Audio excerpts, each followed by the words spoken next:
Muy buenos días a todas las personas que nos acompañan. J. del Río agradece su participación en este webinar, La industria de las bebidas alcohólicas frente a los retos del panorama fiscal 2025. El día de hoy nos acompaña el socio líder de la industria de bebidas alcohólicas, Eric Estrada, quien es egresado de la Universidad de Guadalajara como licenciado en Contaduría Pública. Cuenta con una especialidad en materia tributaria y maestría en impuestos. Es presidente de la Comisión Fiscal Internacional del Colegio de Contadores Públicos de Guadalajara y ha sido expositor de diversos temas fiscales en foros externos y ha escrito varios artículos sobre impuestos en México. Eric ha asesorado a empresas en materia tributaria de nuestro país, así como en el área de tributación internacional. Bienvenido, Eric. Muchas gracias, Dulce. Gracias a todos. Bienvenidos. Gracias por su tiempo y esperemos sea de utilidad esta charla para todos.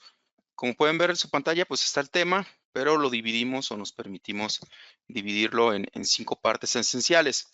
Es un tema muy complicado, sobre todo la industria, ¿no? Tenemos que saber de IVA, de IEPS, ahora hasta de REPSE, de cuestiones laborales. Entonces, platicar de un tema en particular, pues nos puede llevar el tiempo que queramos. Al final lo que hicimos fue dividirlo en ciertas conclusiones para generarles a ustedes, de ser posible, un valor agregado y como tal, pues sea de la total utilidad, ¿no? ¿Total utilidad ante qué? Bueno, pues ante un panorama fiscal que lo quisimos denominar así, lo que viene para 2025. Como ustedes saben, ha sido muy publicitado el tema de que no hay una reforma fiscal. Sin embargo, perdón la expresión, pero creo que podría ser incluso más preocupante ese tema, ¿no? ¿Por qué? Porque una reforma fiscal llevaría a incluir posiblemente nuevos impuestos y posiblemente nuevo bloque de contribuyentes a la base tributaria. Sin embargo, al no existir una reforma fiscal, pues significa que los recursos tienen que salir de donde mismo, ¿sí? Entonces, ¿qué es lo que tenemos?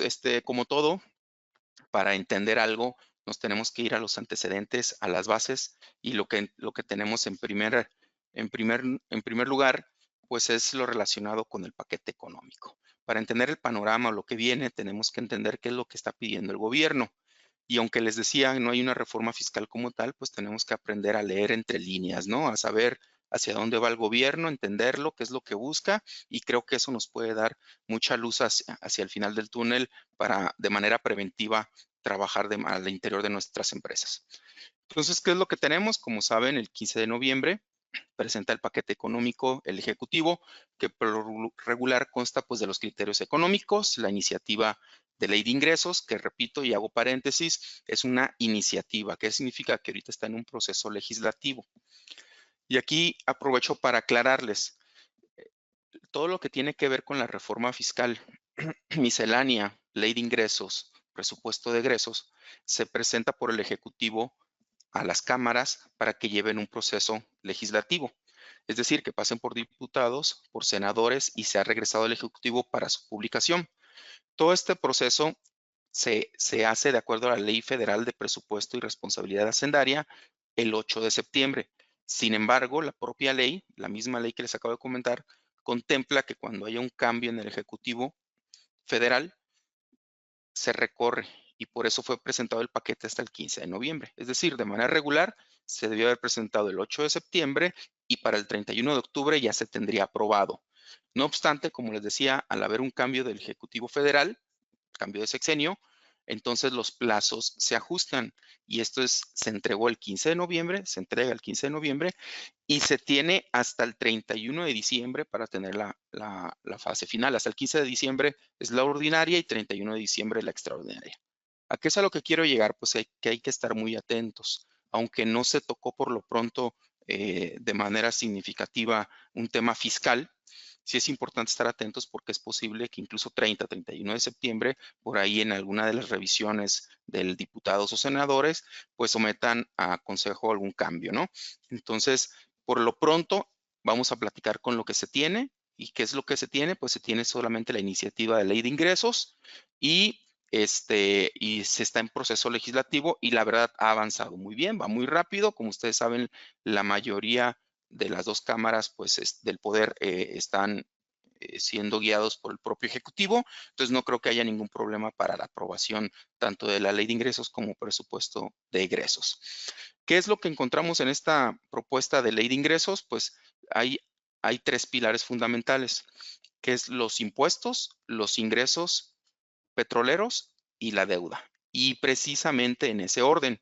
Es decir, se están basando la principal recaudación en los impuestos, luego en los ingresos petroleros y luego en la deuda.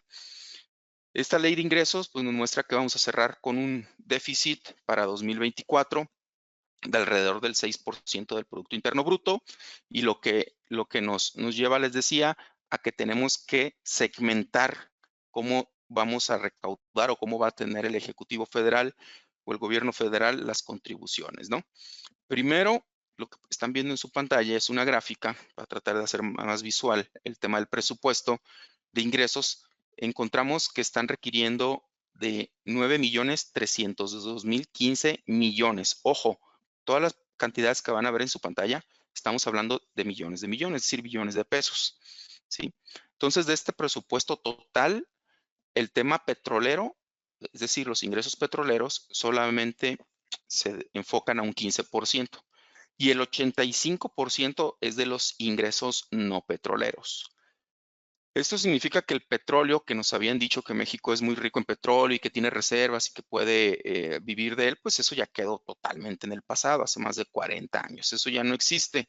Cada vez vamos a ver cómo se acota a la que la base tenga que ser en cuanto a los impuestos, en la parte tributaria, ¿sí?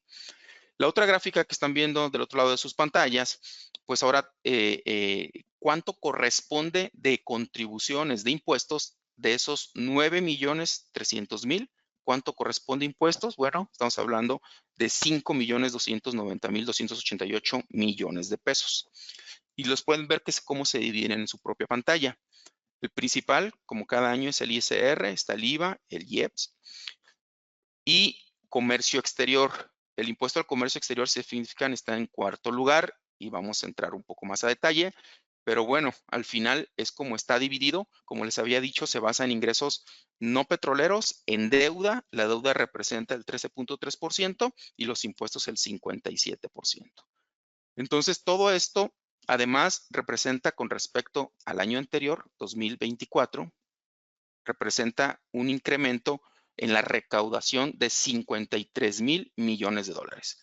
53.000 millones de dólares que tienen que sacarse de las contribuciones sin nuevos impuestos y sin reforma fiscal. Y aquí encontramos las variaciones con respecto al año anterior. Es decir, está pidiendo para el ejercicio 2025, estamos solicitando como gobierno federal, por así llamarlo, mayor ingreso. Si se fijan, la deuda está reducida alrededor de un 28%. El impuesto sobre la renta está incrementado. Y algo aquí que llama la atención es si se fijan, el impuesto al comercio exterior también representa o están proyectando un incremento de hasta el 48%.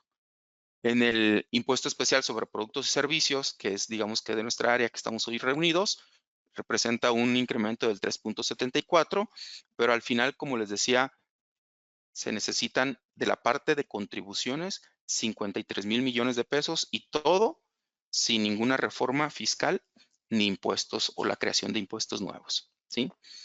Entonces, ¿a qué es a lo que nos lleva? Pues la ley de ingresos. ¿Qué más les puedo platicar de manera general de esta ley de ingresos, aparte de lo que acabamos de ver de las gráficas? Pues contiene algo que no había sucedido, al menos en el último sexenio, que es por ahí un estímulo fiscal de reducción de multas y recargos y gastos de ejecución de hasta el 100% sobre revisiones aplicables a personas físicas y morales, pero hay una condicionante, es que siempre que no hayan excedido de 35 millones de ingresos en el ejercicio fiscal en mención.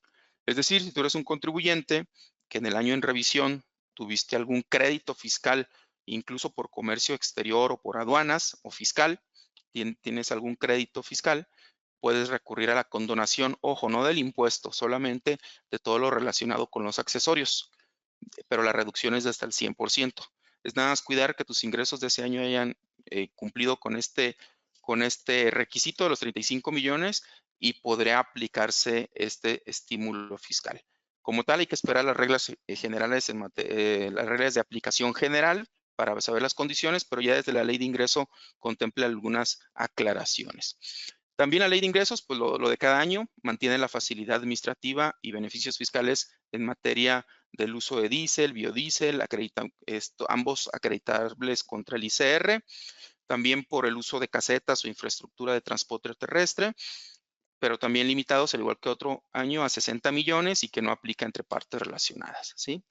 La parte de los recargos se mantienen igual, es decir, en los casos de prórroga se causan los recargos al 0.98% sobre saldos insolutos, lo que nos da la misma tasa de este año, que es del 1.47. En esta parte recordemos que aunque leamos en ley de ingresos que los recargos son del 0.98, está el artículo 27 del Código Fiscal de la Federación, que nos menciona que será la tasa de la ley de ingresos, que es el 0.98, incrementado en un 50%, que es lo que nos da la tasa del 1.47%.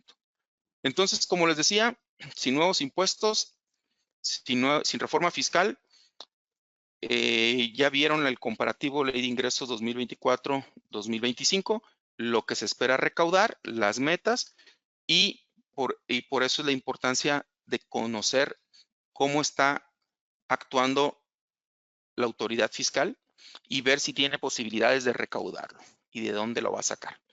Para esto, repito, tenemos que irnos a los antecedentes. ¿Qué ha sucedido en el último sexenio? Hasta lo que va de octubre de 2024. Aún no cierran el SAT, la recaudación al mes de noviembre. Pero lo que están viendo en sus pantallas es una comparativa desde el 2018 de cómo el SAT ha obtenido mayor recaudación hasta 2023. Estamos hablando de 4.517.730 millones de pesos. ¿Sí? Todas estas cifras y cantidades que van a ver en su pantalla no son de un servidor, sino que son de los propios portales de la autoridad fiscal y ahí se hace referencia, son los números que ellos mismos reflejan. Entonces, lo que tenemos al mes de octubre, aún no llegamos, pero repito, estamos en el mes de octubre. Si nosotros dividiéramos este ingreso o la recaudación que llevan al mes de octubre entre 10 y lo multiplicamos por 12, vamos a ver que vamos a recaudar más o menos alrededor del 6% con respecto al año anterior. ¿A qué es a lo que quiero llegar con esta gráfica? Que como pueden ver, la meta siempre se cumple. Es decir, la tendencia siempre es a la alza. No hay un año en que veamos que el SAT esté recaudando menos de lo que se está proponiendo o menos con referencia a años anteriores. Y les decía que pues el tema petrolero pues ya no es tanto una opción. ¿Por qué? Porque también en términos de política económica, recordemos que México pertenece a la OCDE. Al pertenecer a la OCDE, si es un comparativo contra los 35 países integrantes de la misma, pues tú debes de adoptar las políticas que la propia OCDE adopta. Y como podemos ver en esta gráfica, México aún no es independiente, es decir, sus ingresos tributarios no dependen del PIB, como debería de ser la media que están viendo en su pantalla. Entonces, cada vez vamos a ver más modificaciones tendientes a recabar más de la parte de contribuciones, no de ingresos petroleros. Entonces, para 2025, en mi opinión, sí debemos de esperar algunas modificaciones a la ley de impuesto a la renta, reformas y como tal, algunos integrantes del partido oficial ya así lo han manifestado en ciertas entrevistas. Yo creo que para este año no, pero siempre debemos de pensar, yo creo que ellos han tenido en mente el tema de grabar las grandes herencias, grabar las fortunas, perdón, las herencias, las grandes fortunas y ver de dónde sacan más impuestos. Entonces, la meta ahí está. Yo creo que sí va a ser algo, pero para 2025, pero por lo pronto solamente estar atentos y ver cómo es el actuar de la autoridad en el día a día, ¿no? Ya lo hemos estado viviendo, todos los actos de molestia que tenemos en nuestras empresas, no es novedad, pero lo que se avecina, pues la verdad, no es nada, no es nada, pues de festejar, sino que al contrario, creo que viene una fiscalización todavía más fuerte. ¿Por qué? Porque les ha funcionado. Sin duda han tenido mucho éxito.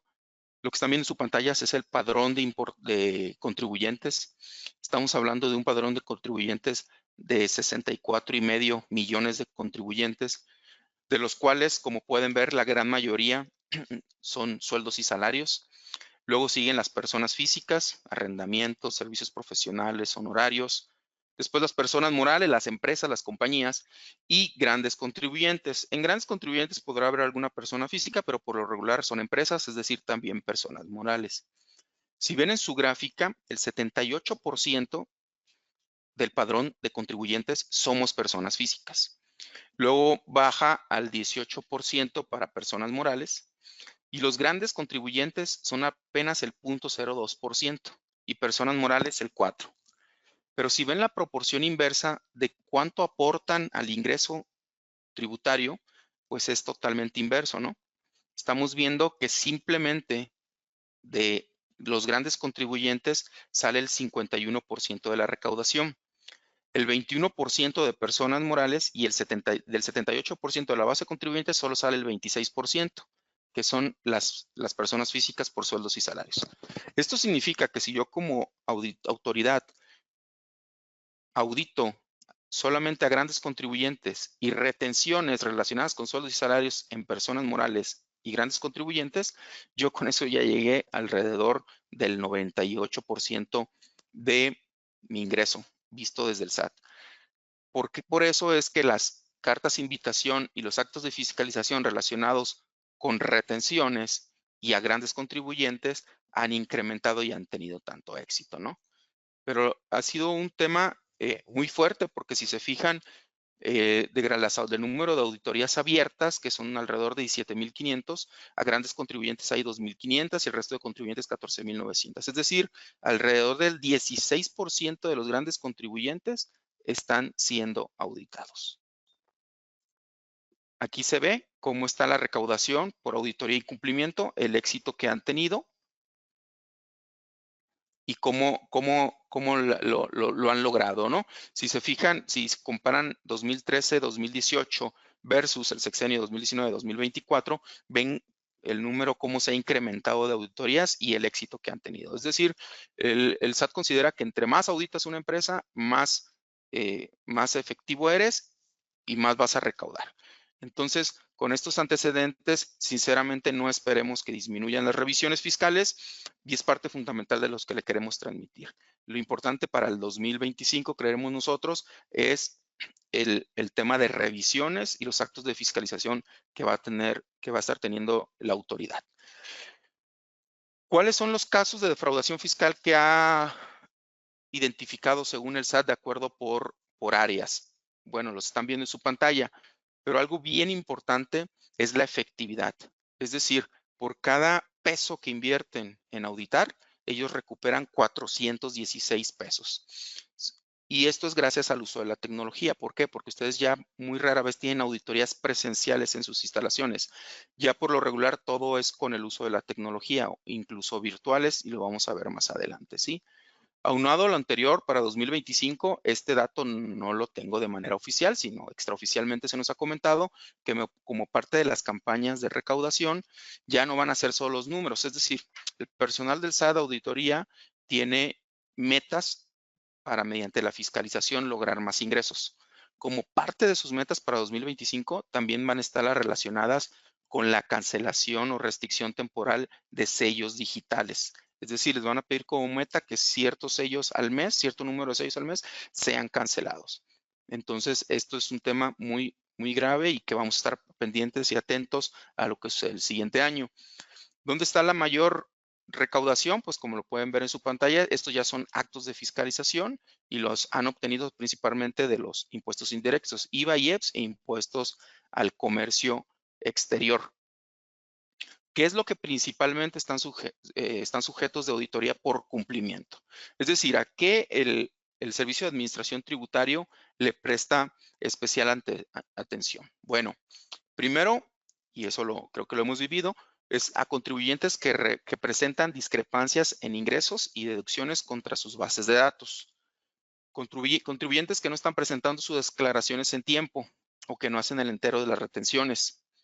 Contribuyentes con bajas recaudatorias, es decir, el Servicio de Administración Tributaria tiene un registro del comportamiento de todos los contribuyentes y si detectan que en algún año un contribuyente que venía aportando o contribuyendo de cierta manera baja su caída recaudatoria, seguramente va a ser sujeto de revisión, de cuestionamientos. También tenemos a los contribuyentes que celebran operaciones con EFOS, los del 69B, y para comercio exterior, pues no digamos, tiene graves efectos que más adelante vamos a ver. También revisan mucho los acreditamientos y compensaciones inexistentes, caso concreto de devoluciones de IVA, y también a los contribuyentes que llevan esquemas especiales, que más adelante los vamos a abordar. Pero si alguna operación de mi empresa cae dentro de estos 6 sujetos, tenemos que tener mucho cuidado y tener todo bien soportado, porque muy seguramente voy a ser sujeto de cuestionamientos de actos administrativos o revisión. ¿Cuáles son las principales opciones de fiscalización que ha tenido el SAT? Bueno, están primero las revisiones profundas. Como recordarán, estas consistían en entrevistas con el representante legal para vigilancia profunda, donde se citaban en las instalaciones de la autoridad fiscal, se les hacían conocer las supuestas diferencias y se daba un plazo de entre 10 y 15 días hábiles para que respondiera. E incluso las autoridades podrían volver a solicitar más información al respecto.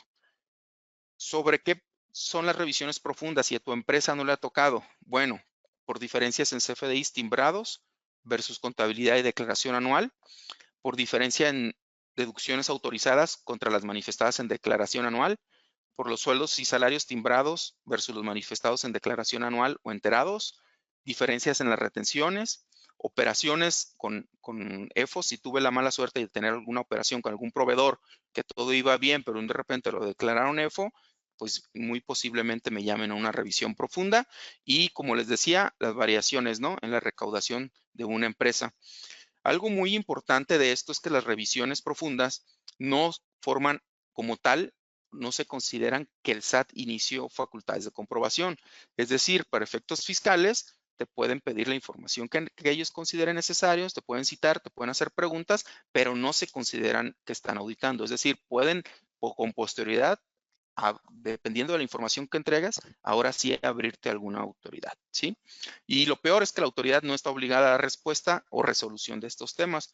Muy rara vez contestan, pero al final necesito esta información, tienes estas diferencias, acláralas, uno entrega la información, pero muy rara vez ellos dan respuesta y no están obligados a hacerlo, ¿sí? El segundo acto según que continuamente sucede, pues es que ya llega el requerimiento con diferencias y con el aviso de pago de multas, ¿sí? Esto sucede a través del portal, llega una preliquidación, llegan multas, las hemos visto entre 35,000 hasta 75,000 pesos, y en su caso, pues sí, se recomienda revisar si es necesario hacer el pago correspondiente, y mucho ojo, una vez que se genera la línea de captura, pagarla lo antes posible. Otro esquema que hemos visto es el de auditorías programadas, ya enfocadas a conceptos específicos u operaciones que ya se identificaron previamente.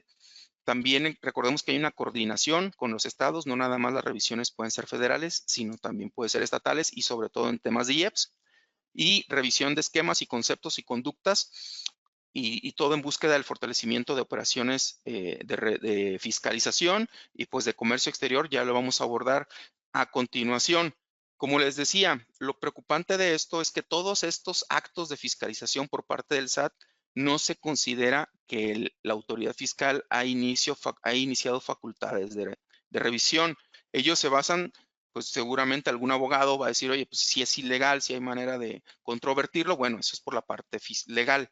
Por la parte de impuestos, ¿qué le puedo decir? En el día a día, ellos argumentan mucho el 33 fracción 4 de código, el 42A de código, el 63, en fin, ellos lo que dicen, ¿sabes qué? El código me obliga a promover el cumplimiento de los contribuyentes en materia de presentación de declaraciones, los tengo que informar sobre sobre correcciones, sobre criterios, en fin, por lo tal te puedo solicitar información. Y esto es por la parte ISR, IVA, retenciones, pero creo que donde hemos tenido el golpe más fuerte ha sido en la parte de comercio exterior, para lo cual va a ser el siguiente tema, y me permití invitar a mi socio responsable de esta área aquí en la firma, que es Antonio Ávila. Le voy a ceder la palabra unos minutos, porque pues quién mejor que él para explicarnos lo que está sucediendo en las tendencias de fiscalización de comercio exterior. Adelante, Antonio, ¿estás por ahí? Gracias, Eric. Buenos días a todos, un gusto saludarlos. Sí, claro, vamos a platicar sobre estas tendencias de fiscalización de comercio exterior relativos a la industria de bebidas. Y bueno, cabe destacar que una de las tendencias que ahorita tenemos es la revisión de las empresas que cuentan con la certificación de IBEX, de las cuales la autoridad ha tenido un operativo especial y del cual va a continuar este 2025 en revisiones específicas, precisamente de las cuales muchas de ellas es visita. Dentro de las obligaciones de comercio exterior, cabe destacar que en ocasiones cuando observa la autoridad, si bien es cierto, tenemos obligaciones ligadas a temas de aduanas, también hay obligaciones fiscales que nos ligan entre las dos áreas para poder estar en cumplimiento. En el caso de las empresas obviamente que tienen este tipo de autorizaciones, como es el caso del IMEX o certificación de IBEX, pues la autoridad hace ese double check, que es la parte fiscal y la parte aduanera, para que verificar que estemos en cumplimiento. Y bueno, cabe destacar que en los últimos meses tuvimos una modificación precisamente en los temas de comercio exterior, muy fuerte para las empresas que están certificadas, del cual pues bueno, tenemos modificación a lo que se le denomina el control inventarios. Se generó un nuevo control inventarios para las empresas certificadas, el cual es el anexo 24-C. Y bueno, la autoridad va a iniciar este proceso de auditoría a este nuevo control inventarios que obliga a que esté las empresas dándole estos claves y estos usuarios para cuando la autoridad quiera revisar su saldo de sus inventarios. Entonces se vuelve un tema interesante para este 2025, en donde la autoridad puede estar revisando cuáles son los saldos que importaste, que exportaste, y obviamente determinar si estás utilizando de manera correcta o no la certificación de IVA y EPS. Y aquí vemos la tendencia, si ustedes pueden ver el aumento de las visitas de supervisión de cumplimiento, y en las visitas, ¿qué es lo que normalmente detecta la autoridad? Uno, problemas en el control de inventarios. Dos, mercancía que no esté localizada. O sea, significa que la autoridad pregunta dónde se encuentra X mercancía y no se encuentra en los domicilios precisamente autorizados, o mercancía que para las empresas que manejan IMEX, pues que no fue retornada en plazo, no se cuenta con infraestructura. En general, pues no comprobar la legal estancia y tenencia de las mercancías, que esa es una de las observaciones más frecuentes que se tiene con la autoridad. Es un error que veo muy constante en la tendencia de la industria. Uno es el tema de la convivencia de dos o más empresas en un mismo domicilio. El que no hay problema en que puedan convivir dos o más empresas, y más si son IMEX o si están certificadas. Sin embargo, existen criterios que la autoridad toma para que las obligaciones de una no afecten el que incumpla una no afecta en el cumplimiento de la otra. Entonces, aquí hay un punto importante en que si tenemos ese supuesto donde tenemos más de dos razones sociales en el mismo domicilio, es necesario revisar los aspectos fiscales y de comercio exterior para evitar problemas, ¿no? También en el uso de botellas de distintos orígenes. Es muy común que las botellas que se utilizan para las bebidas no sean mayormente mexicanas. Entonces, en el uso de programas de fomento, la autoridad nos ha tocado ver que determina algunos impuestos. Hay unos impuestos, recordaremos, de comercio exterior, en el 63A de la ley aduanera, que obviamente pudiéramos estar obligados a pagar un impuesto aún y cuando se importe de manera temporal en alguno de los casos. La maquinaria, seamos cualquiera de que sea nuestro tipo de operación, si tenemos maquinaria y no es mexicana, tenemos que comprobar legalmente que está en el país. El uso de claves de pedimento, también hay errores en el uso de claves de pedimentos, y más cuando operan con IMEX y sin IMEX. Eso es precisamente, a veces se confunden y es donde nos genera algunos problemas. En operaciones virtuales, ahí hay un tema que tal vez no sé si ustedes lo conozcan, pero si no, es importante que lo traigan en el radar, porque cuando se hacen operaciones virtuales entre empresas, las reglas que establecen estos beneficios establecen que existen beneficios de no pago de IVA. Sin embargo, jamás menciona que no vamos a pagar IEPS en una operación virtual. Es un tema precisamente que algunas empresas ya han metido escritos de consulta a la autoridad, y la autoridad ha contestado pues que sí se tiene que estar pagando IEPS en una operación virtual, que bueno, aquí lo dejamos para que obviamente se tenga que revisar este caso de manera específica en cada empresa, pero es un punto crítico, ¿no? Y el mal uso de tratados de libre comercio o de certificados también es una mala práctica que la autoridad ha detectado. ¿Cómo la autoridad puede Generar revisiones de comercio exterior, pues bueno, por buzón tributario, es uno de los caminos muy constantes. Y cabe destacar que recomienda la autoridad el que se realicen revisiones, dicho por la propia autoridad, mínimo trimestrales, ¿sí? O sea, o semestrales. ¿Por qué? Porque obviamente se detecta que no hay cumplimiento por parte de las empresas. Así es que esta lámina es de la propia autoridad y precisamente está recomendando que se realicen de esa manera.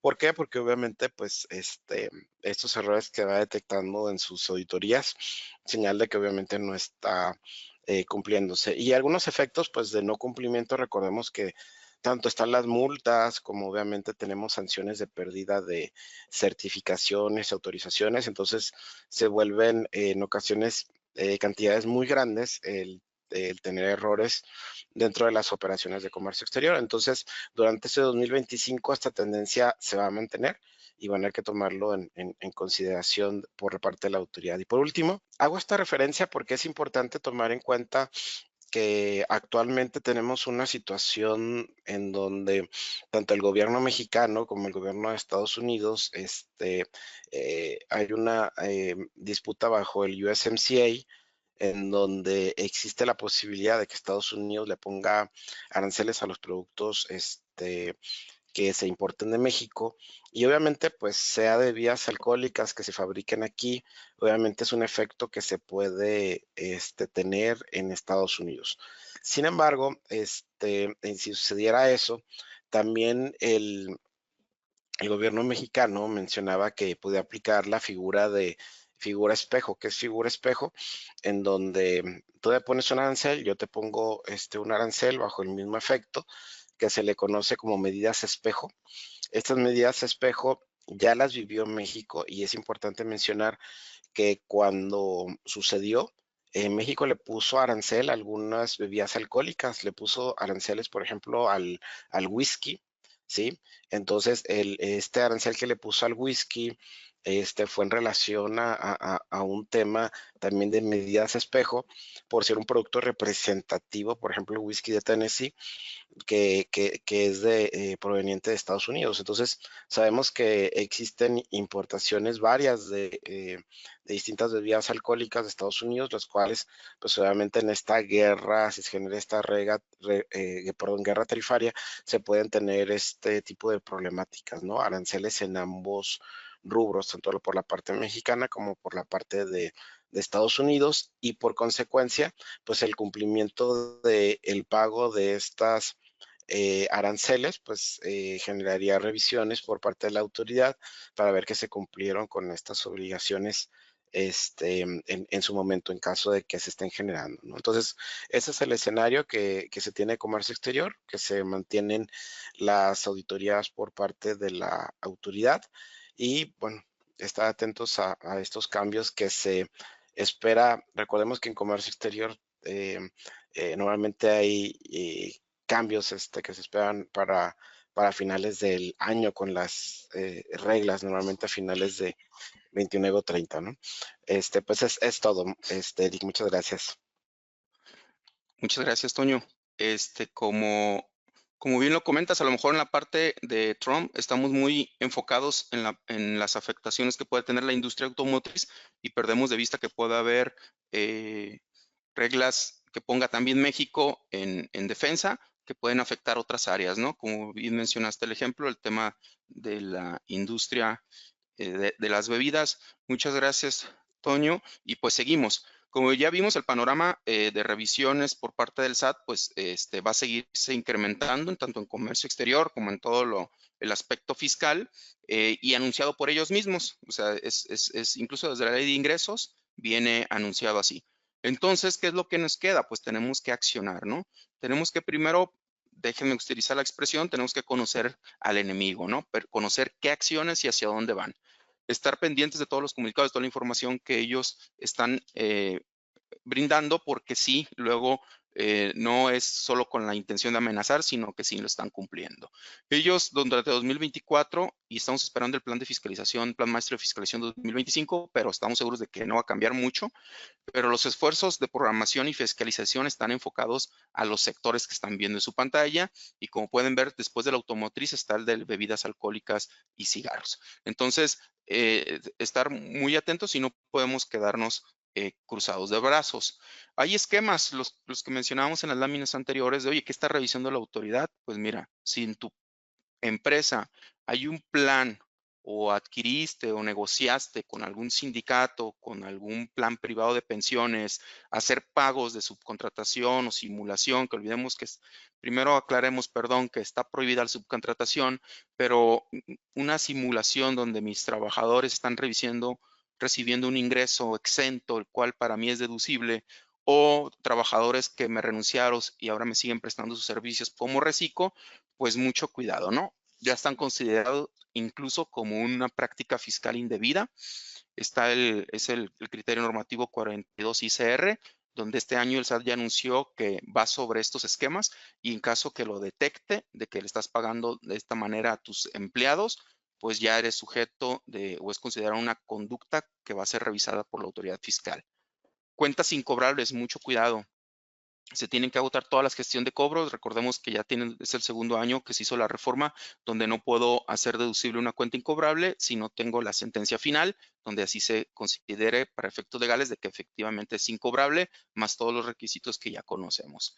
Si yo estoy haciendo deducibles algunos intangibles, mucho cuidado con la materialidad, con los requisitos para su deducción. ¿Por qué? Porque también es otro esquema o conducta revisada por el SAT. Si yo estoy en mi declaración anual declarando una disminución, una reducción de un intangible o de un pago relacionado con un intangible, muy seguramente voy a tener una revisión por parte del SAT. No hablemos de los saldos a favor, de las compensaciones, devoluciones de IVA, tasas ceros, exentos, etcétera. Están revisando mucho los esquemas, el justificar el por qué soy tasa cero. También están la aplicación de pérdidas, o si yo estoy aplicando algún estímulo fiscal, por ejemplo, y también de temas relacionados con Refipres, mucho cuidado, también es sujeto de revisión. Acreditamientos de IEPS, también los está revisando la autoridad fiscal, si proceden o no proceden. Y al cumplimiento de obligaciones de control volumétrico, mucho cuidado también, cuánto estoy produciendo, cuánto estoy etiquetando con marbete, cuánto estoy vendiendo, y todas las deducciones por concepto de prestación de servicios. La autoridad está haciendo mucho énfasis, está revisando mucho las operaciones donde no son bienes tangibles, sino que es una prestación de servicios. Incluso recordemos que sacó un criterio normativo también, junto con el 42 ICR, sacó el 44 ICR, que habla de la deducción de erogaciones por concepto de prestación de servicios. Menciona que no son deducibles si no se acredita que el servicio se haya prestado efectivamente. Entonces, con todos los servicios, tener mucho cuidado, porque la autoridad fiscal los está revisando toda la parte de la demostración de que hayan sido realmente prestados, ¿no? Entonces, sentamos también todos los relacionados con reestructuras, reducciones, aportaciones de capital, financiamientos, capitalización de pasivos, distribución de utilidades, reducciones, cucas, cufines. También son esquemas que cuando sucede la autoridad los está revisando, lo está entrando a mucho detalle. Recordemos que si vamos a capitalizar un pasivo, tenemos una deuda con una parte relacionada y decidimos mandarla a capital, eso tiene que estar validado por un auditor certificado. Están pidiendo toda esa documentación, que se haya validado que realmente existió el préstamo o existió el pasivo y que no se haya nada más inventado, ¿sí? Seguimos con las principales esquemas y conductas revisadas por el SAT, pues son todos relacionados con fusiones, escisiones, reestructuras, cambios de capital, de socios, de accionistas, y pues los temas aduaneros que ya nos platicó muy puntualmente nuestro socio encargado de esta línea de comercio exterior, todo lo relacionado con el cumplimiento de IMEX, obviamente las subvaluaciones en frontera, y el seguimiento al cumplimiento les decía, del control volumétrico. Platicando con las autoridades fiscales, sobre todo en revisiones relacionadas con la industria de las bebidas alcohólicas, tuve acceso con algún personal del SAT donde me platicaron qué es lo que se han encontrado en el rubro o en el área, en la industria de las bebidas alcohólicas, y ¿qué es lo que están considerando ellos como temas de información? ¿Qué hallazgos has tenido más frecuentes en revisiones? Y personal de la autoridad, repito, de manera informal, más o menos me platico de lo que se trata. Y es bien importante, y voy a hacer un paréntesis, no maten al mensajero, solamente les vengo a traer lo que están revisando y lo que comentan, y se están yendo a unos extremos inusuales. O sea, están totalmente exagerando del tema. Vamos a platicar sobre estos principales hallazgos. Algunos sí hacen sentido, otros incluso están relacionados con temas que ya nos platicaron en el área de comercio exterior, con el tema de 2 empresas en un solo lugar. Pero otros sí están como, oye, ¿en serio eso está revisando el SAT? Sí, eso lo está revisando y si lo tenemos, mucho cuidado para evitarnos el acto de molestia por parte de las autoridades, ¿no? De lo más frecuente, eso creo que les ha llegado a muchas empresas, el tema de los descuentos y devoluciones que los disminuyen en sus pagos provisionales. Recuerden que los descuentos, devoluciones y bonificaciones es una deducción que se manifiesta a nivel anual y no en pagos provisionales. Eso lo están detectando mucho en la industria. Cuentas bancarias no registradas en contabilidad. Eso es un obvio. Aquí a mí lo que me preocupa es que la autoridad quiere que también esté registrado el relacionado con el fondo de ahorro, aunque sean cuentas de orden, pero recomiendan que esté registrado, porque si no, van a pedir a la Comisión Nacional Bancaria de Valores el listado de cuentas bancarias del contribuyente, va a salir esta cuenta que nosotros posiblemente no la tengamos registrada en contabilidad, o no la hayamos identificado en la auditoría y va a ser un acto de molestia porque hay que aclararle a la autoridad fiscal todo lo relacionado con el fondo de ahorro. Y ya que se meten al fondo de ahorro, pues se van a meter a revisar todo, ¿no? Que exista, que esté planteado, que esté firmado, que esté aprobado por una comisión, todos los demás requisitos que quien otorga el servicio del fondo de ahorro sea una institución autorizada por la Comisión Nacional Bancaria de Valores y demás cuestiones. Cuentas bancarias canceladas. ¿Alguna cuenta que existió en mi empresa ya no se maneja, la cancelamos, sin embargo, yo la sigo manteniendo en contabilidad? ¿Por qué? Pues porque me arroja los saldos o los movimientos contables de años anteriores. Recomiendan eliminarla o, en su momento, contar, en caso de alguna revisión por parte de la autoridad fiscal, contar con el soporte de que efectivamente esa fue cancelada y no ponga a la autoridad a causar la incertidumbre sobre si la empresa se negó a entregar información adicional. ¿Por qué? Porque cuando ya caemos en este supuesto, pues entramos a un ciclo de desconfianza donde siguen solicitando más información de lo normal. ¿Qué otros se han encontrado en la revisión de este sector? Más o menos lo platicaba ya nuestro socio de comercio exterior, Antonio Ávila, el relacionado, lo quiero relacionar un poco con esto. Aquí es maquila, pero ojo, quitémonos de la mente el IMEX. No maquila en cuanto a que importamos, transformamos y regresamos, no. La maquila que sucede sobre todo en el campo del tequila, donde a lo mejor mi planta no alcanza a producir los litros que el mercado requiere y entonces volteo con otro productor y le digo, maquílame todas estas piñas y tantos litros necesito de tequila, me lo regresas, yo le hago el terminado final, el envasado y lo saco como producto a la venta. Lo que ellos están revisando y han tenido mucho éxito la parte del SAT es demuéstrame cuántas piñas, cuánto producto, cuánto inventario enviaste y quiero ver el tracking de todo ese proceso. ¿Cuándo llegó con el tercero? ¿Cuándo lo produjo? ¿Dónde están los litros? ¿Y cómo te los regresó?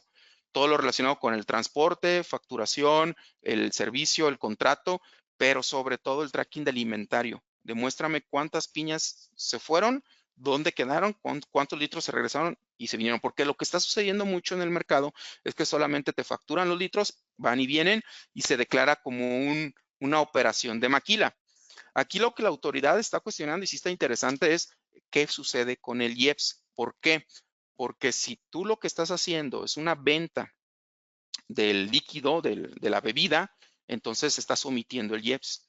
Y sucede mucho en la práctica que no se está cobrando el IEPS. Y está bien que no se cobre, pero hay que tener todo el soporte de que efectivamente fue un proceso de maquila, porque si no la autoridad lo va a considerar como que fue una venta. A ti te hacían falta 1000 litros, él te los vendió, ¿dónde está el IEPS, no? Tanques artesanales también es algo muy, muy común y que la autoridad lo está cuestionando. ¿Por qué? Porque son tanques con ciertas especificaciones que solamente ciertos obreros de la zona los pueden hacer, pero obviamente hay cierta informalidad, entonces están pidiendo toda la información relacionada con que el servicio realmente se prestó. Si existe el tanque, ahí está, pero si tú le hiciste alguna modificación, adecuación, mejora, es difícil de demostrar, entonces se están yendo a pelear la no deducibilidad de todo la infraestructura o todos los cambios que le hayas hecho a estos activos si no tienes la documentación necesaria, y te piden incluso REPSE. Oye, si es un servicio especializado que vino a tu planta a hacerlo, muéstrame que esta persona tenía el REPSE, y como pueden ver, la idea es botar las deducciones, ¿no? Pero es de lo más común que se ha encontrado. Transporte de personal. Están botando mucho las deducciones en la parte del transporte de personal, por lo mismo, ¿no? Todos están yendo a la materialidad, a que sea estrictamente indispensable y comprobar que el servicio se haya prestado. Actualización de los establecimientos sucursales. Recordemos que ante el SAT deben estar dadas de alta todas las sucursales, todos los lugares donde tengamos inventario. Entonces es bien indispensable contar con la apertura o cerrar los que ya no se vayan necesitando. Cerrar los que ya no se necesiten porque posiblemente el SAT de por hecho que sigues operando ahí, o al revés, puedo tener yo operaciones o inventario en algún lugar que al final no lo tengo dado de alta ante la autoridad fiscal. Las líneas de capturas de impuestos, por esta parte están agarrando muchos contribuyentes. Es decir, yo presento una declaración complementaria, el área de tesorería no alcanza a realizar el pago en ese día, lo va a hacer, lo pospone para el lunes, por ejemplo. Sin embargo, en ese ínter, la autoridad, como ya todo es electrónico y en tiempo real, ya me puede mandar el acto de molestia incluso con la multa. Es decir, tú me estás declarando que me debes un impuesto y no me lo has pagado. Y esto en cuestión de días. Entonces, mucho cuidado. Permisos de uso de suelo también lo están pidiendo. Oye, si tú sembraste, si tú cultivaste en esta área, demuéstrame que era un área de cultivo o lo que tenga que ver con el uso del suelo. También me lo están pidiendo, y por eso es importante conocer estas acciones, ¿no?, que están teniendo sobre la industria. ¿Cuáles son las principales consecuencias? Bueno, pues está la restricción de sellos, que ya lo hemos platicado y que les mencionaba que incluso ya lo tienen contemplado como una meta para el siguiente año, todo con base al 17H de Código Fiscal de la Federación. Denle una leída al 17H y prácticamente hasta por estornudar la autoridad fiscal nos puede cancelar los certificados, entonces los sellos. Entonces, tener mucho cuidado, esto nos puede parar la operación para importar, para exportar, para facturar, para timbrar. Entonces, es mucho cuidado. ¿Qué otras consecuencias podemos tener? Bueno, pues la programación de alguna auditoría. Recordemos que los otros son actos de fiscalización, pero que como tal no está ejerciendo la autoridad fiscal sus facultades de comprobación. Y obviamente, pues las multas y recargos sobre contribuciones omitidas. ¿Qué es lo que tenemos que hacer? Bueno, no podemos seguir trabajando igual. Ya estamos viendo lo que está haciendo el SAT, cómo está procediendo y cómo adoptó ya el uso de la tecnología. No podemos seguir nosotros cruzados de brazo trabajando igual. Debemos de mejorar nuestros controles internos, usar la tecnología a nuestro favor también. La autoridad ya confirmó el uso de inteligencia artificial para mejorar sus planeaciones en los procesos de recaudación, lo cual pues es que toman los modelos de analítica de grafos y de machine learning, que es decir, aprendizaje en automático de los sistemas, para la clasificación de los contribuyentes de mayor riesgo, las operaciones que realizan e identificar incluso redes de elusión o de evasión, así como pues detectar cualquier inconsistencias en CFDIs, información que nosotros mismos generamos y entregamos a la autoridad fiscal y que nos puede, si lo hacemos de mala manera, perjudicar.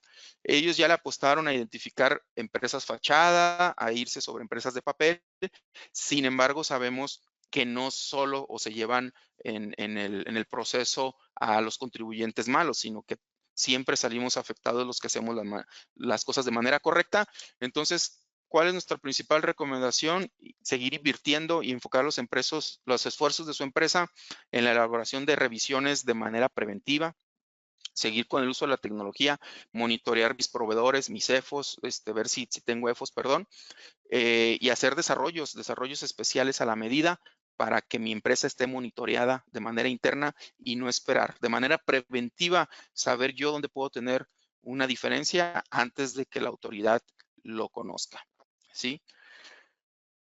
Conciliaciones. Todo lo está llevando o todo lo está en la información en la que se están basando para la revisión es la que nosotros mismos les proporcionamos: balanza electrónica, contabilidad electrónica, timbrados. Es bien importante que todo esto se esté llevando de una buena manera, hacer un health check, siempre atender las citas. Posiblemente hace 4 o 5 años decíamos, no te preocupes, ese aviso solamente te está avisando, no te ordena o no te manda nada a que lo atiendas. Ya no es así. Se recomienda 100% atender siempre las citas, siempre validar que los correos sean correctos, activar el buzón, atender las cartas de invitación, y todo lo relacionado con avisos que lleguen al SAT. Primero validar que no sean apócrifas, porque también existen correos pirata, pero ya una vez que lo validé, pues sí responder a todo y atenderlo. Y en caso de ser necesario, pues alguien que tenga experiencia en la atención de estas cartas de invitación, de estos actos de molestia, de estas revisiones, pues buscar asesoría, ¿no? Es bien importante que todo esté timbrado, pero esté timbrado de manera correcta. Y algo que también nosotros hemos ubicado como parte de las mejoras para este año, pues es, si no han hecho el precierre fiscal o si no tienen alguna proyección, pues sí los invitamos a que volteen los efectos que pueden tener derivados del tipo de cambio en la parte fiscal. Es decir, nosotros comenzamos el año con un tipo de cambio de alrededor de 15.50, ahorita ya va en 20.05 más o menos. Entonces se espera que vaya a cerrar en 20.50. Esto nos puede generar dos efectos. Si tenemos deudas en moneda extranjera, pues la fluctuación nos genera un gasto. Pero si es al revés, posiblemente tengamos una utilidad. Es decir, por no hacer operaciones, pero tener algunos fondos en moneda extranjera, podríamos tener efectos fiscales y se recomienda revisarlo ya.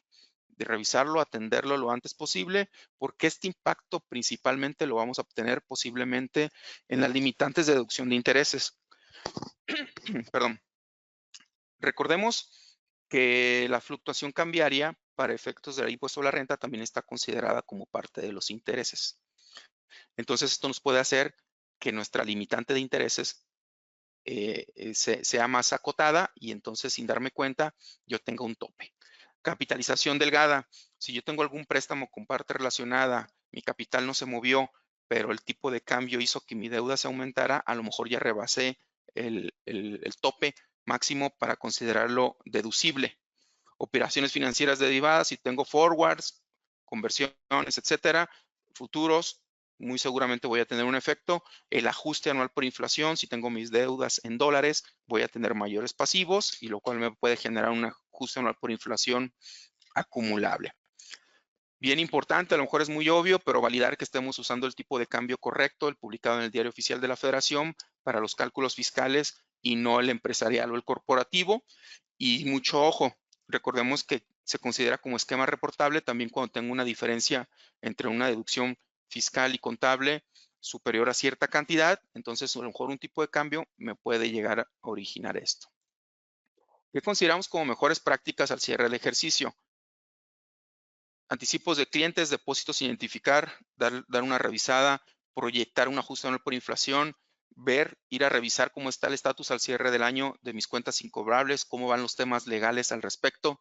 Si tengo pasivos pendientes de pago, recordemos que si los hago antes del 31 de diciembre, los pagos a sociedades civiles, asociaciones civiles, personas físicas son deducibles en el año. Entonces no dejemos que esos pasivos se brinquen de año, hay que aprovechar la deducibilidad de este año. Si tengo algún saldo pendiente de pago de PTU, ya entregarlo.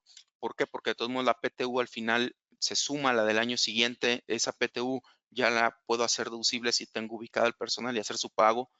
El reconocimiento de pasivos, hay que tenerlos identificados, provisionados.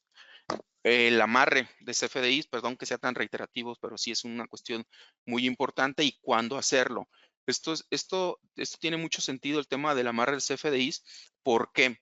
Porque recordemos los tiempos para cancelarlos, ¿sí? En la propia ley de ingresos para 2025 menciona que para cancelar los CFDIs tengo hasta más tardar en el mes en que deba de presentar la declaración anual, es decir, en el mes de marzo. Pero si yo voy a presentar mi declaración anual en febrero por temas del grupo, pues tengo que ya tenerlos identificados y hacer las correcciones de CFDIs que sean necesarias. ¿Por qué? Porque yo debo llegar a la presentación de mi declaración anual ya con todos los CFDIs timbrados de manera correcta. Entonces, es bien importante cancelar los CFDIs que sean necesarios o hacer los ajustes necesarios, y recuerden que también hay casos en los que la persona a favor de quien se expidieron tiene que dar su autorización de la cancelación. Por ahí checar la regla 27147, 27135 sobre los requisitos de cancelación de CFDIs y las emisiones. Y mucho ojo, no confundir, en mi opinión, no debemos de confundir la cancelación de CFDIs con el timbrado de nómina. Recuerden que los timbrados de nómina maneja otras fechas. No ha salido la regla para el ejercicio 2024, pero para el 2023 el plazo era hasta el 29 de febrero de 2024. Si se mantiene así, yo cualquier modificación a mi timbrado de CFDIs de nómina lo tengo que hacer en el mes de febrero a más tardar. Y de ingresos lo tengo que hacer antes de presentar la declaración anual.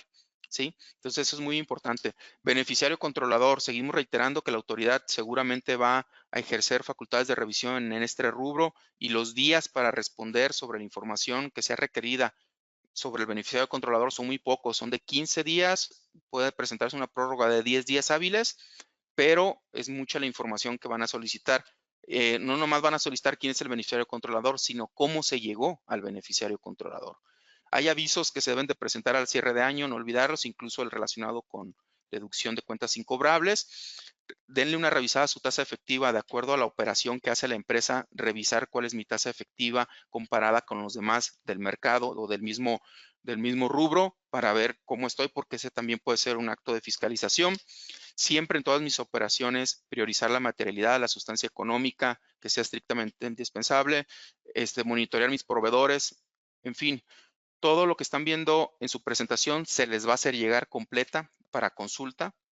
Ahorita por temas de tiempo, muy seguramente no vamos a poderlos abordar como quisiéramos, pero en tendencias de evolución de IVA, posiblemente no les vengo a contar nada nuevo, pero sí igual las recomendaciones son, por favor, todo el IVA relacionado con comercio exterior, utilicen la información de dicha área, la glosa, hagan un diagrama de operaciones, de cómo funciona su compañía. La autoridad fiscal lo va a pedir. Quieres saber cómo tú determinas que tu operación tiene saldo a favor. Es bien importante todas las operaciones de servicios especializados, contar con REPSE, lo están pidiendo, todo lo que huela a servicio especializado, piden la factura, el pago, el contrato, demostrar que el servicio fue prestado efectivamente y contar con REPSE. También debemos de anticipar, tenemos que revisar nuestras empresas, cómo están cerrando con los ingresos al cierre del año. ¿Por qué? Porque muy seguramente no me aplicaba dictamen fiscal, pero ya me va a aplicar el siguiente año. A lo mejor no me aplicaba estudio de precios de transferencia, pero ya me va a aplicar dictamen de IMSS. Estoy obligado a la información local o maestra de precios de transferencia. Tengo que tener alguna certificación de comercio exterior o puedo acceder a alguna certificación de comercio exterior. Por favor, acérquense. Si eres de la industria de bebida alcohólica y estás interesado en un tema de certificación especial de programa IMEX o de exportación, los podemos ayudar. Obligaciones de presentar el ICIF, a lo mejor no estoy obligado yo, pero mi parte relacionada al dictaminarse y tuve operaciones con esta parte relacionada, me lleva a que tenga que presentar el ICIF. Esto es muy importante anticiparlo, irlo revisando ya y ver si tengo alguna de estas operaciones. En las operaciones de intercompañía, sobre todo transfronterizas, como saben, en el medio de las bebidas alcohólicas, ya muchas de las empresas pues tienen operaciones con el extranjero. ¿Por qué? Porque su capital está allá. Entonces tenemos que llevar a cabo ya pagos que antes no se hacían. Mucho cuidado. Ya para 2024 entró el MLI. Aunque las operaciones con México no se tienen que analizar bajo el MLI, sí se tienen que analizar, por ejemplo, con Japón, que ya también entró en vigor. Entonces tengo que revisar la operación. Tengo que ver si hay ingreso en México para el extranjero, si le tengo que retener, si hay un tratado aplicable, pero ya después de que revisé el tratado aplicable, tengo que ver si alguna regla del MLI es aplicable. Ya no puedo llegar nada más hasta el tratado, ¿sí? Es bien importante los temas de asistencia técnica, que estén bien soportados, demostrar que el servicio se haya prestado y que se haya contado con los conocimientos necesarios la persona que lo prestó y demostrarlo. La parte de software, si yo hago un pago de una licencia, sobre todo en los temas de software, se asimila regalías. Hay que ver si es estandarizado o no. Les recomiendo revisar la regla 2134. Hacer la retención, timbrarlo. Tenemos hasta el mes de febrero para timbrar todas las retenciones o todos los pagos al extranjero. Es un requisito para que sea deducible. Es indispensable ese requisito que estén timbrado. Y también contar con las constancias de residencia de los residentes en el extranjero. ¿Cómo voy a saber si le aplica el tratado con Estados Unidos? Tengo que tener la constancia de que a quien le voy a realizar el pago precisamente es residente en dicho país. y también ver si ese es el beneficiario efectivo. Si no, el pago va a un tercero, porque entonces la recomendación es incluso armar un defense file donde se demuestre toda esta información. Ya estamos llegando a la parte final. Muchas gracias, Eric, por el tema, muy interesante. A continuación comenzaremos con nuestra sesión de preguntas y respuestas. Aquí la primera es, ¿se contempla algún aumento al IEPS para 2025? Gracias. Gracias. No, por lo pronto no se ha identificado, hay que estar al pendiente, como les decía, esto no se acaba hasta el 31 de diciembre. También el tema de comercio exterior, como ya lo platicamos en la presentación, pero por lo pronto no se contempla o vislumbra algún incremento, pero siempre ha sido tentativo, ¿no? Siempre el tema del IEPS siempre está justificado en refrescos, alimentos que le llaman chatarra y bebidas alcohólicas, pues es como el menos cuestionable si le hacen algún ajuste, pero por lo pronto no está considerado alguno en el paquete económico. Muchas gracias, Eric. Les recordamos a todos nuestros asistentes que cualquier pregunta que no sea contestada durante esta sesión, nuestro expositor se pondrá en contacto con ustedes vía mail para contestarla. Voy a proceder con la última pregunta por cuestiones de tiempo, la cual es, tenemos planeado importar bebidas alcohólicas. ¿Qué otra obligación debemos de cumplir, además de estar inscritos en el padrón de importadores? Adelante, Eric. Sí, aprovecho para comentarles, como mencionaba nuestra moderadora, no, por temas de tiempo, siéntase con total confianza y libertad de enviarnos sus preguntas, ya sea por correo o contactarnos de alguna de las vías que tenemos en la firma, y con todo gusto les vamos a dar respuesta a sus preguntas que ya no alcanzamos. Y sobre esta, pues mira, además de estar dado de alta en el padrón de importadores, la pregunta es muy abierta. Obviamente hay temas relacionados con otras áreas, pero yo voy a hablar por la parte fiscal. Sí es bien importante, además de estar dado de alta en el padrón general de importadores, si vas a importar bebidas alcohólicas, también debe de cumplir con serie de obligaciones, por ejemplo, inscribirse en el padrón también de contribuyentes de bebidas alcohólicas, en el específico, colocar el tema de los marbetes, no sé si ya lo tenga controlados, pero se debe controlar también en los de importación, marbetes si pueden ser físicos, marbetes o precintos pueden ser físicos o electrónicos, y de acuerdo como la ley de visual lo establece, incluso te recomiendo checar por ahí la regla 5117 para solicitarlos con anticipación, ya que van a ser importados. En ese caso se recomienda más hacerlo con anticipación. Muchísimas gracias, Eric. Gracias a todos los asistentes. Hemos llegado al final de este webinar. J.A. del Río, ayudando a las empresas a hacer negocios en Latinoamérica, agradece nuevamente su interés, quedando a su disposición ante cualquier duda, consulta o asesoría que requieran el correo contacto@jadelrio.com. Hasta luego y muchas gracias.